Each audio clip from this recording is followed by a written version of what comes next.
Hello and welcome to another episode of Latitude. The Prime Minister of India, Shri Narendra Modi, recently visited all the 5 Central Asian states, and this is a first by any Prime Minister in several decades. Central Asian countries are all very well disposed towards India, but India's involvement in that region, which is very rich with energy and mineral resources, has been limited and restricted for a variety of reasons.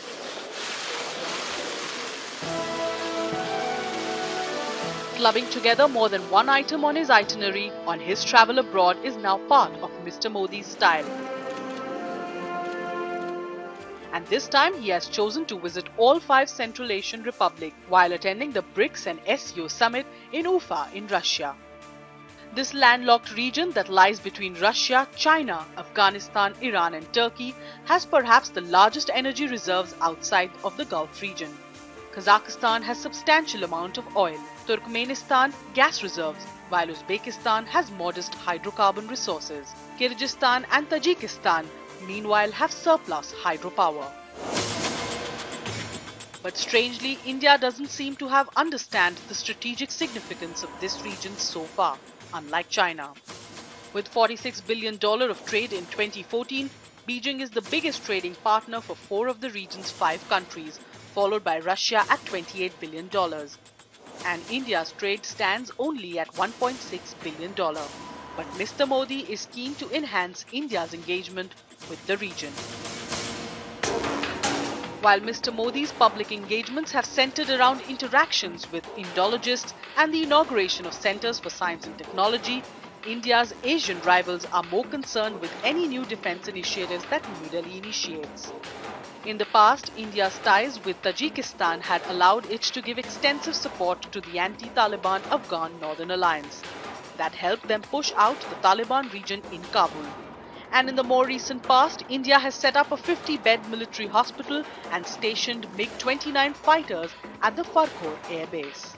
However, as the region is the northern frontier of the Islamic world, and with reports of about 4,000 people from Central Asian countries having joined the Islamic State, it is the formation of a collective security arrangement against the spread of the new wave Islamist terror groups that is a priority, not just for India, but also for Russia and China.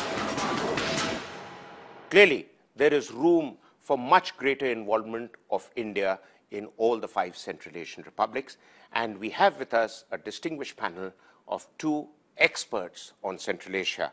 Dr. K. Santhanam, currently the president of the India Central Asia Foundation, body which is a think tank and has links with several think tanks in Central Asia and does a number of conferences and publishes a number of papers on the subject. And we have Mr. T. Stopton, who was earlier India's ambassador at Kyrgyzstan and is an eminent strategic affairs thinker in New Delhi. Dr. Santhanam, my first question is that why has India limited its involvement in Central Asia for all these years, despite the world knowing that there is huge potential, both in terms of energy, mineral resources? Is it purely because India has limited access there because of the land route? Or is it because India has been more preoccupied with its neighborhood? I think the answer is complex, but I'll try to simplify it to the extent I can. First, we have to realize, recognize, and act accordingly that Central Asia is central to Asia. Okay. For a number of reasons, political, historical, the British legacy, we have looked at the past essentially through the eyes of Moscow. Things have changed. The collapse of the Soviet Union is well known. But now a new set of responsibilities we have inherited, and we have to work on them further. I believe that the mineral resources of this region are high. We have to exploit them rather well. As long as Islamic fundamentalism is concerned, I think these forces are weak in Central Asia. They might have been stressed up for some reasons, some of them financial, some due to affiliations. But compared to what happens in West Asia, the force of fundamentalism in this area is weak. It is said that after the collapse of the Soviet Union, the Russians put together something called the Primakov Doctrine, which looked at a number of initiatives to enhance Moscow's relationship with the region, which Moscow ruled in the past. But more specifically, it looked at 2 or 3 issues. One was how Russia could work closely with Iran, India, and China to continue to engage with the region. You've served as ambassador there. Is that true? No. The first thing is true because Russia did control this region effectively through its own mechanism, both economically and strategically under the Collective Security Treaty Organization. So essentially, Central Asia still remains under the strategic control of Russia. It's a military alliance and under which they operate. As far as India, Iran and others are concerned, these were more confined to Afghanistan in the 90s during the days of Taliban.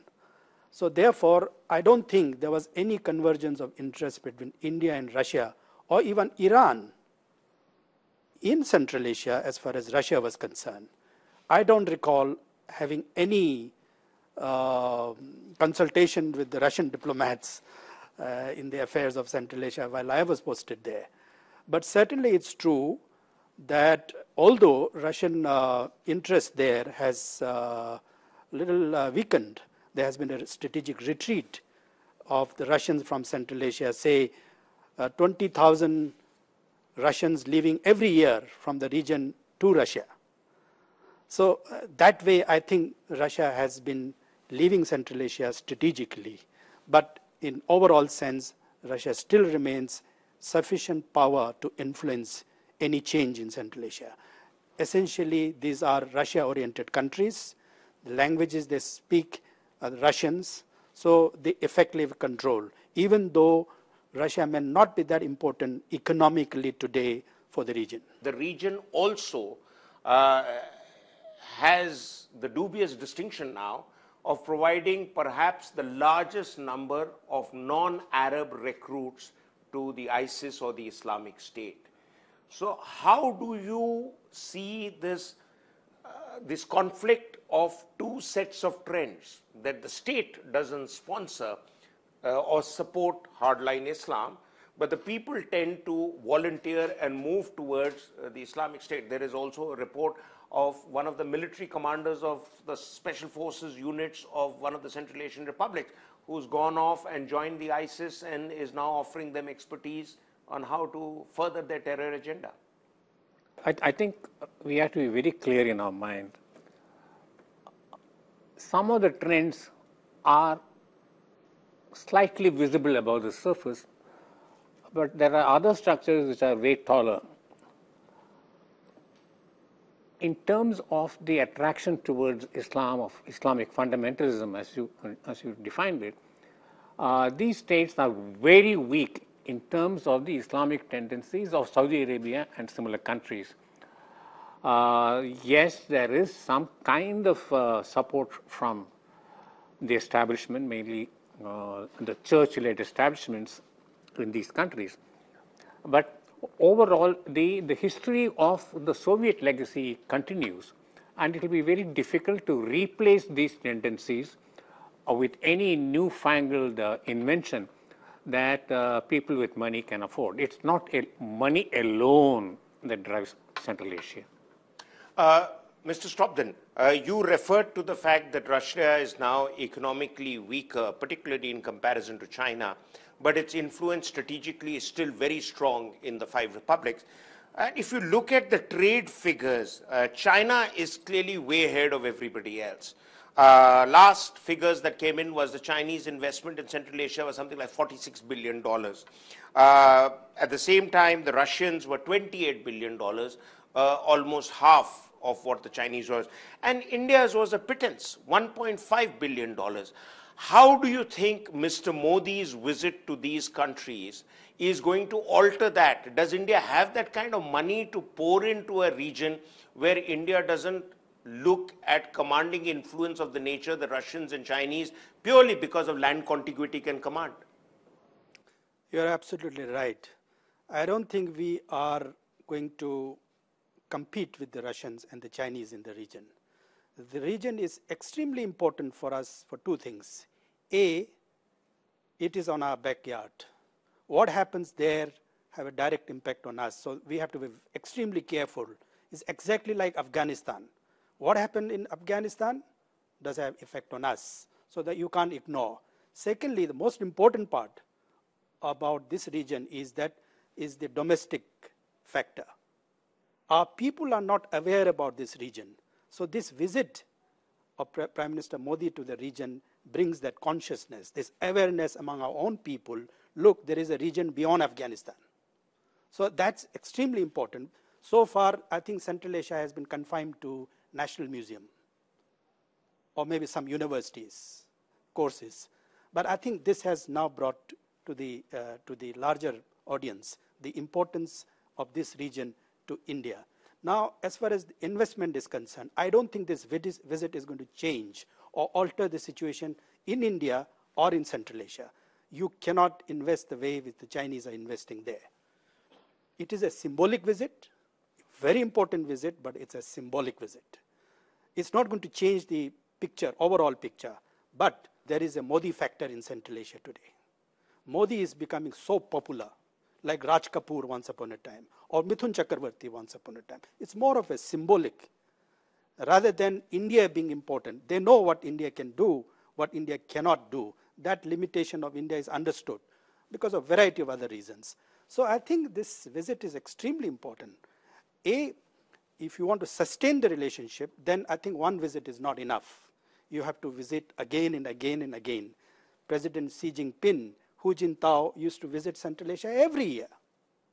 I don't think we are able to sustain that kind of a visit, even both way.